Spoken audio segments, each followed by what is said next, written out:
Hi, folks. This is Mark by Mark A. Foster, Ph.D., for the Institute for Dialectical Metarealism. Additional reflections on the genocide and ethnic cleansing that is currently being carried out in Gaza. I have no right to tell anyone else what they should do, but I will offer suggestions that I think is proper. In my opinion, everyone, whether socialist, communist, or capitalist, everyone, whether Muslim, Christian, Jew, Buddhist, Jain, Sikh, Baha'i, atheist, agnostic, or of some other persuasion, has a moral responsibility to speak out loudly, as loud as you possibly can, against the genocide which is taking place in Gaza. What you do is your own business. As I have said in previous episodes, in my view, being a human being and having humanity are the same thing. Being a Homo sapiens sapien is inherited. It's who we are. It means that you are a person. But being a person does not mean that you are a human being. Being a human being is an accomplishment. It's something that you achieve, that you demonstrate by your actions, by your behavior,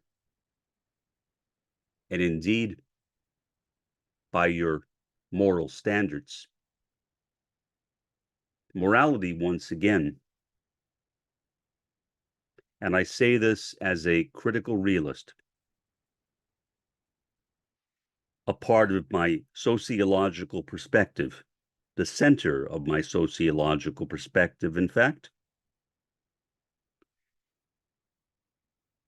moral realism is the heart of critical realism. In my view, it is the most important part of critical realism. There are some critical realists who, strangely enough, are not moral realists. As I see it, they are also not critical realists. I'm sure they would disagree with me. That is fine. But moral realism was a part of Roy Bhaskar's critical realism from beginning to end. Beginning, basic critical realism. End, the philosophy of meta-reality. He never abandoned his commitment to moral realism. Morality is what we are made of.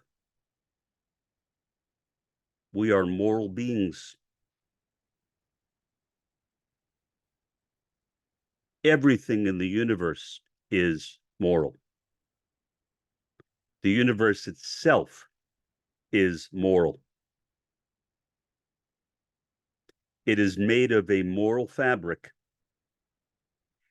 and there are always consequences,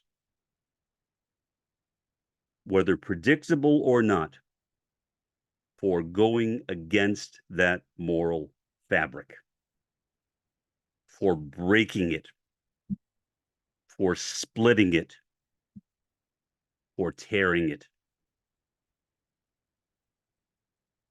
That moral fabric defines the world. It defines who we are. It defines our relationality.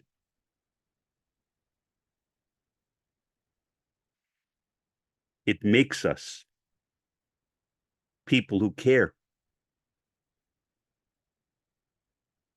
as distinguished from the Israeli Defense Forces, who obviously do not care. And I would say, therefore, the people fighting in the IDF are, by and large,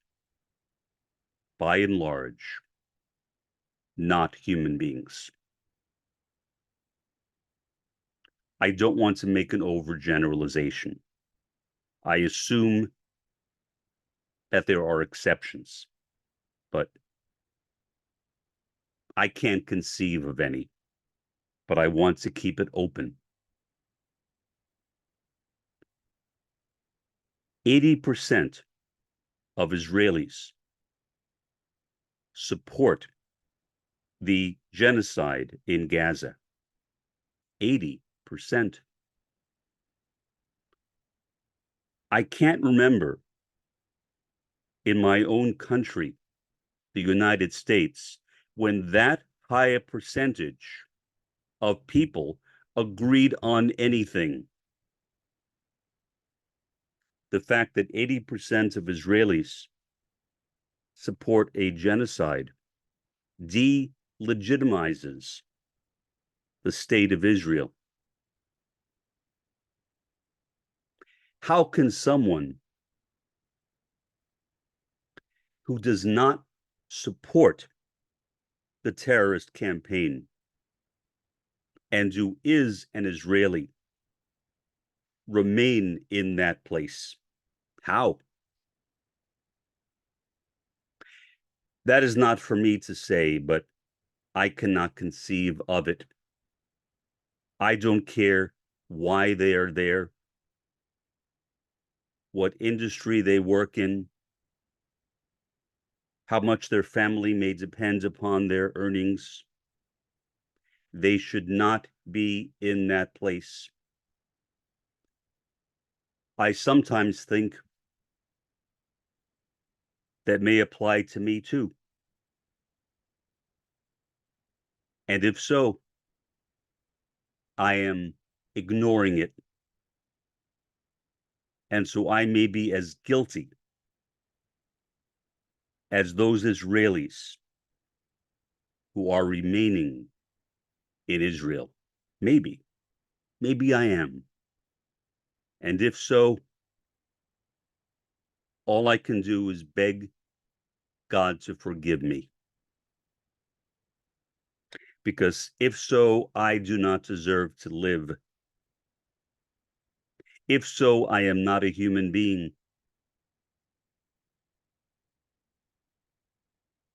If so, whatever I may say about my convictions is a lie. I am a liar.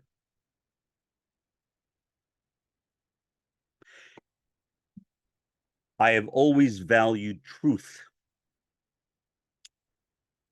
The Israeli government values lies. I do not want to be a liar. And yet, by remaining here in the US, I feel as if I am amongst a company of liars, a nation of liars. Not everyone. What gives me some confidence that staying here is okay, not good, but okay, are the student protests. I am not aware of any student protests in Israel. Maybe there are some, but if so, they have not been getting media attention. Maybe the Israeli government is suppressing them, for all I know. That could be. I would not be surprised at that at all. But I have not seen them. And so my assumption is that there are no student protests in Israel. There are student protests here. I really should say student professor protests, because the police in the US, like the police throughout the world, have been beating up both students and professors.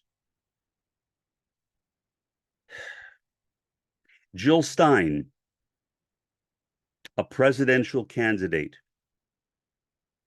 I believe yesterday, she is 73 years old. She was beaten up by the police. She had to go to the hospital. When she was released, she realized that maybe they didn't catch everything, and she went back. I don't know if they found anything else. The priority for most countries is not human life. It is economic and political stability. The priority for Israel is certainly not human life. It is expansion, colonialism, taking the Gaza Strip over completely, kicking the Gazans out, ethnic cleansing, which is one type of genocide. I cannot bear it. It is too much for me as a man of conscience, as a man with a moral compass. But we all have a conscience. Each of us has a moral compass.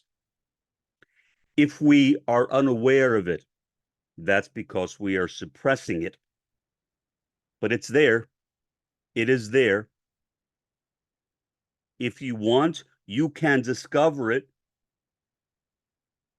and act upon it. Conform to your conscience. Forget about your ethnicity. Forget about your particular economic or political loyalties. Forget about which religion you might belong to or not belong to. Recognize that we are one humanity, a concept which comes from my own religion, the Baha'i faith, and one which I would encourage everyone to reflect upon. One humanity, one family. We are one, diverse, yet one. Something which the Israeli government does not seem to comprehend. It is so tragic. The tragedy for me is my sense of helplessness and hopelessness, because as best I can see, there is nothing I can do other than make these podcast episodes, which are attempts at conscientization, critical conscience, and consciousness raising, as discussed by the founder of critical pedagogy, the Brazilian educator Paulo Freire, a great man. And he was a human being. He was a man of humanity. Are the leaders of the Israeli government human beings? I don't think so. I want to say I know so, but I don't want to be arrogant. So I will say I don't think so. I don't believe that they are. Homo sapiens sapiens, of course. So what? So what? You don't have to work to become a Homo sapiens sapien. Becoming a human being is entirely different. That is a project, and a project that each of us has a duty to engage in. And sadly, not enough of us are engaged in that project. Too many of us are wrapped into partisan loyalties. Politics is bunk. Partisanship is bunk. Dump them. Who cares about politics? Who cares about partisan politics? Who cares about governments as they exist right now? If all that a government is doing, like the government of Israel, is facilitating the extinction of an entire population, the indigenous people of Palestine, then who cares about it? Who cares about it? Israel, with its repeated slogan, "Do you accept our right to exist?" No other country asks that. That is a sign of insecurity, pure insecurity. Why would they ask that? Maybe because in the deepest recesses of their heart, they know that they do not. But more broadly, no country has a right to exist. Countries either exist or they don't. It is that simple. It is that simple. There is nothing more to add to it than that. Israel trying to get Palestinians to recognize Israel's right to exist. What's come of it? What's come of it? The Gazans staged a jailbreak to escape a penal colony. If I were in Gaza, I would have joined them. I think. Or if not, I would have wanted to join them, maybe because of my age, my osteoporosis, my osteoarthritis. They would not have wanted me, but I would have insisted. I would have nagged and begged. Maybe they still would have said no, but at least I would have given it a try. I would be willing to sacrifice my life for the Gazans being slaughtered now by Israel. The only reason the massacre, the genocide, the ethnic cleansing has not gotten worse is because Israel has lost the support of the United States. For now. And I don't think it will last that long, to be honest. But for now, the US is not vetoing condemnations of Israel. It is not vetoing condemnations of Israel.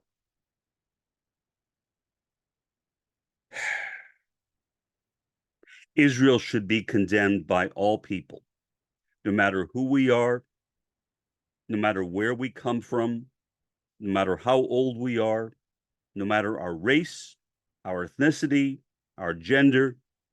None of those should matter. We are one human family. But we are not acting like it right now.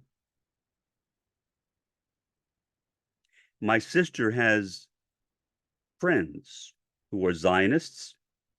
She is an anti-Zionist. The only way she is able to associate with those friends is because they have agreed not to discuss their Zionism with her. They support the genocide. Could I be friends with them? I don't think so, no. I admire her guts because maybe by associating with them, her ideas might infiltrate into their brains, but I doubt it. I have known that family for a long, long time, and they are committed to what they believe in. And for that reason, I was very careful in not associating with most of them. Again, a family with 2 members serving right now in the Israeli Defense Forces. One in battle, one in an office job. How disgusting. And they are Americans. It is not my decision what happens to them. Will they be deprived of their citizenship? I doubt it. After all, they are citizens of the main supporter of Israel, the US. I don't think so. It is highly unlikely in my view. But all that aside, returning to my initial point, each one of us, without any hesitation, should do everything we can. And what that everything is may depend upon where in the world we reside. I reside in a very isolated part of the US, the Rio Grande Valley of Texas. I am 2 miles north of Mexico rather,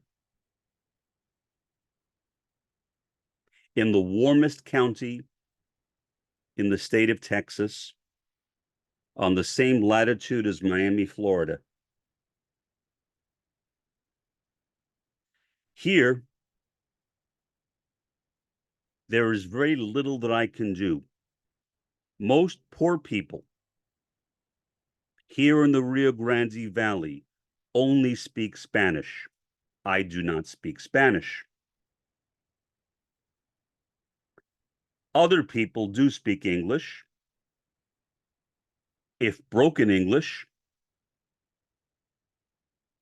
I'm not blaming them, I'm blaming myself. I should have made sure that I knew English before I moved here so that I could communicate with them. But to be honest, I did not carefully look into this place before I moved down here.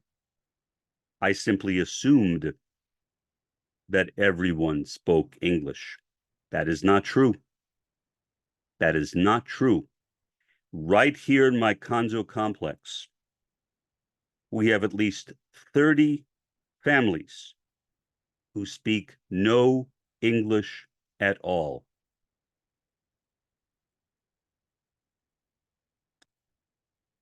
But they too, I hope, will join in the new Intifada. And by the way, Intifada simply means uprising. So the student protests are an example of Intifada. That's what Intifada is. It's an uprising against injustice. And if anything is an injustice, it is genocide. In my own religion, something which has been condemned by the Universal House of Justice, and even more directly by the Baha'i international community at the United Nations. They represent the Universal House of Justice and national Baha'i communities around the world. I love their letter, or their working paper, as it is called, because it is so direct. And so in doing what I am doing now, in speaking out against genocide, I am being obedient, as far as I see it, to the Universal House of Justice, and I am also following the guidance provided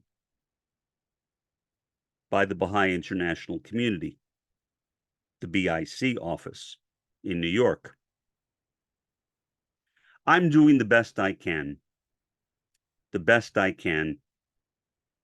I wish I lived in an area with more conscious people. Conscious people. Most people here are not conscious. Not conscious. That's why the last student protest here was last year. The University of Texas, Rio Grande Valley. The last protest, I believe, was in October of last year. That is not good. That is not good at all. I can't change it. There's nothing I can do. I can only try to keep my own house in order, do the best I can, try to be obedient as a Baha'i to the Universal House of Justice, and to follow the guidance of the Baha'i International Community, the BIC. That is precisely what I am doing. And I hope that is enough, and that it will be accepted as an offering at the threshold of God from one as meek as me, a common cockroach, which is literally how I see myself. I am not exaggerating or trying to impress anyone. I see myself as a cockroach, and there are reasons for that. There are reasons for that which are not important to mention here, but there are reasons why I see myself as a cockroach, specifically a cockroach. I mean, I could pick an ant or any other bug, but no, a cockroach it is, and a cockroach I am. Ugly beings who climb walls are virtually impossible to kill. Even if the world died off tomorrow, the cockroaches would most likely still be around. They are kind of invulnerable. Well, that aspect of being a cockroach I may not share, but the lowliness of the cockroach the way that cockroaches are popularly viewed as disgusting animals. And I suppose they are. But sometimes I see myself as a disgusting animal as well, for not doing enough. For not doing enough. And I need to.